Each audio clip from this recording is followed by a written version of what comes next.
GST કાઉન્સિલની 56મી બેઠકમાં 5% અને 18%ના જે બે ટેક્સ હતા એ સ્લેબને મંજૂરી આપવામાં આવી અને બેઠકમાં લેવાયેલા નિર્ણયોની માહિતી શેર કરતા નાણામંત્રીએ જણાવ્યું કે નવા જે ફેરફારો છે તે 22 સપ્ટેમ્બર 2025 થી અમલમાં આવશે।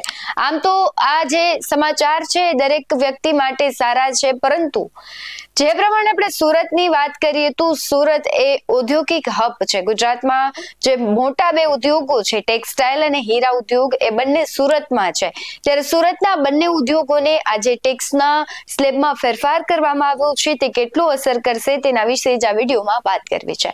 નમસ્કાર, BS9 TV ન્યૂઝમાં આપની સાથે હું ભગવતી વિશાવડિયા।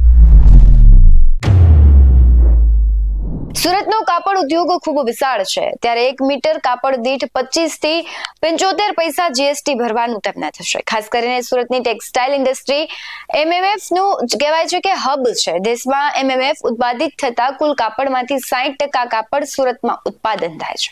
સુરતમાં 55,000 થી વધારે વીવર છે, જેઓ દરરોજ 6 કરોડ મીટર પોલિએસ્ટર કાપડનું ઉત્પાદન કરે છે, જેના પર 42 પૈસા જીએસટી ભરવાનું થાય તો રોજનું 2.52 કરોડ રૂપિયા જીએસટી નું ભારણ સુરતના વીવર પર થશે, જ્યારે વર્ષે 919 કરોડ રૂપિયા જીએસટી તેમને ભરવો પડશે। અત્યાર સુધી વીવરોએ જીએસટી ભરવાનું આવતું નહોતું, પરંતુ હવે નવા સ્લેબ પ્રમાણે 22મી સપ્ટેમ્બરથી તેમને જીએસટી ભરવું પડશે, જેના કારણે તેમને જીએસટી ની વર્કિંગ કેપિટલમાં વધારો કરવો પડશે। અત્રે ઉલ્લેખનીય બાબત છે કે વીવરોની અપેક્ષા હતી કે યાર્ન પર 18%, જ્યારે કાપડ અને ગાર્મેન્ટ પર 5% જીએસટી કરવામાં આવે। જો કે વીવરોની માંગણી ફળીભૂત થઈ નથી, ત્યારે વીવરોએ દર 3 મહિને જીએસટી ભરવો પડશે, જેના કારણે વીવરને વર્કિંગ કેપિટલ વધારે રાખવી પડશે। ટેક્સટાઇલ વેપારીઓની માંગણી હતી કે યાર્ન પર 18% જીએસટી કરવામાં આવે, જ્યારે યાર્ન અને ગાર્મેન્ટ પર 5% જીએસટી રાખવામાં આવે, પરંતુ આ માંગણી ફળીભૂત થઈ નથી, જેથી વીવરો મુશ્કેલીમાં મુકાયા છે। સુરતના વીવરો શું કહી રહ્યા છે તથા તેમના જે પ્રમુખ હોય તે શું કહી રહ્યા છે તેના પર સૌથી પહેલા નજર કરીએ। Vice president HGCCS the southern Gujarat chamber of commerce and industry.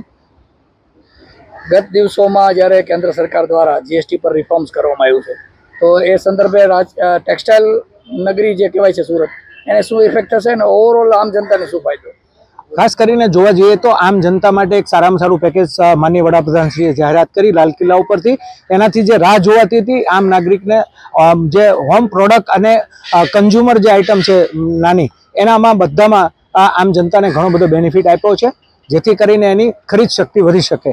પણ વાત કરવા જઈએ MSMEની, તો MSMEની અંદર ટેક્સટાઇલ ઉદ્યોગને મોટો ફટકો પડવા જઈ રહ્યો છે। ખાસ કરીને વાત કરવા જઈએ ટેક્સટાઇલ ઉદ્યોગની, તો આ એક ટેક્સટાઇલનું હબ એટલે સુરતમાં પર ડે 6.5 કરોડ મીટરનું પ્રોડક્શન આવી રહ્યું છે, અને 6.5 કરોડ મીટર પ્રોડક્શન આજે ડોમેસ્ટિક માર્કેટ અને ઇન્ટરનેશનલ માર્કેટમાં વેચાતું હોય, ત્યારે ટેરિફની માર પછી આ એક મોટી માર અમને પડતી હોય એવું અમને લાગી રહ્યું છે। કારણ કે માનનીય વડાપ્રધાન શ્રી, નાણામંત્રી અને ટેક્સટાઇલ મંત્રાલયે મારી રજૂઆત હતી કે તમે જીએસટી સ્લેબમાં 2 સ્લેબ રાખવા માંગતા હોય તો 18% અને 5%, તો અમને કોઈ વાંધો નથી, સ્લેબમાં કોઈ ફેરફાર નહીં થવો જોઈએ, પણ જે યાન ઉપર 12% ના 5% કરો છો, જેને લઈને ટેક્સટાઇલ ઇન્ડસ્ટ્રીને પૈસા ભરવાના આવશે, જે ગણતરી કરવા જઈએ છે ત્યારે અમારે પર મીટર જે 20 રૂપિયાની ક્વોલિટી છે એના ઉપર 45 પૈસા અને 40 રૂપિયાથી ઉપરની ક્વોલિટી છે 1 રૂપિયો ભરવાનો થાય।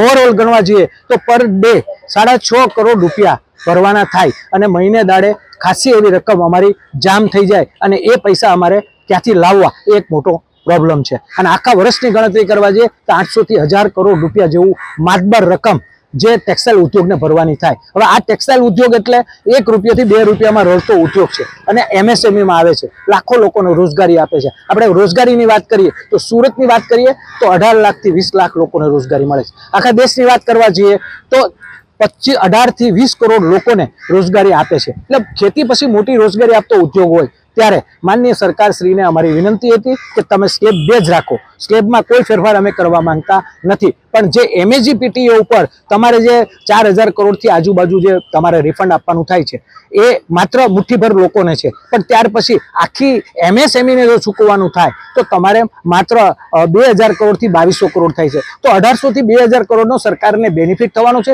સ્લેબમાં પણ કોઈ ચેન્જ થવાનો નથી, અને ઇન્વર્ટેડ ડ્યુટી સ્ટ્રક્ચર આપણું તૈયાર જ છે, તો ટેક્સટાઇલ ઉદ્યોગને ન માર પડે, ટેક્સટાઇલ ઉદ્યોગ જે ગ્રો કરી રહી છે, જે રીતે રોજગારી ડેવલપ કરી રહી છે, એને વધારે બળ મળી રહે એ માટે યાન ઉપર તમે 3 સ્ટેપ આગળ કરી MEGPTA પછી 3 સ્ટેપ આગળ વધી અને જો યાન ઉપર 18% કરવામાં આવે તો આખી એન્ટાયર ચેઇન છે એ તમામને બેનિફિટ થવાનો છે, લાખો લોકોને બેનિફિટ થવાનો છે અને રોજગારી માટેની એક નવી તકો ઊભી થશે, એક્સપાન્ડ વધશે અને નવા ઉદ્યોગો આવશે. અને એના માટે હું એવું ગણતરી કરવા જાઉં તો કહી શકું કે જ્યારે કોઈ પણ ટેક્સટાઇલ ઉદ્યોગનો ઉદ્યોગકાર નવી ઇન્ડસ્ટ્રી નાખતો હોય ત્યારે પોતાની રકમ માત્ર 20% હોય છે. 80% જે લોન ઉપર નવું એક્સપાન્ડ થતું હોય છે. તો આ એક્સપાન્ડ અટકે તો ગણવા જઈએ તો માત્ર સુરતની વાત કરીએ તો 7 થી 8 હજાર કરોડનું એક્સપાન્ડ અટકી જશે, રોજગારી ઘટશે, ટેક્સટાઇલ ઉદ્યોગ ખતમ થઈ શકે એવો વારો આવશે. એટલે માનનીય વડાપ્રધાન શ્રી, નાણાં મંત્રાલય અને સરકાર આની ઉપર ફેર વિચારણા કરી સ્લેબ એક જ રાખે, 18% જ રાખે, પણ યાન ઉપર જે 5% કર્યું છે અને 18% કરે, જેથી કરીને ઇન્ડસ્ટ્રી સારી એવી રોજગારી આપી શકે અને ગ્લોબલી ચાઇનાને પણ ફાઇટ કરી શકે. કારણ કે આજે જે રીતે આપણા ગેટ કરાર, ફ્રી ટ્રેડ એગ્રીમેન્ટ થયા છે એની ઉપર અમને નવા રસ્તાઓ મળશે, નવા ઉદ્યોગો 24 દેશો સાથે આપણે કામ કરી શકીશું અને ઉદ્યોગ વધારે રન કરશે, આખા દેશમાં રોજગારી વધશે અને ટેક્સટાઇલ ઉદ્યોગને નવું બળ મળશે. આ અમારી સરકારને રજૂઆત છે અને સરકાર અમારી વાત સાંભળશે એવી અમને આશા અને અપેક્ષા છે.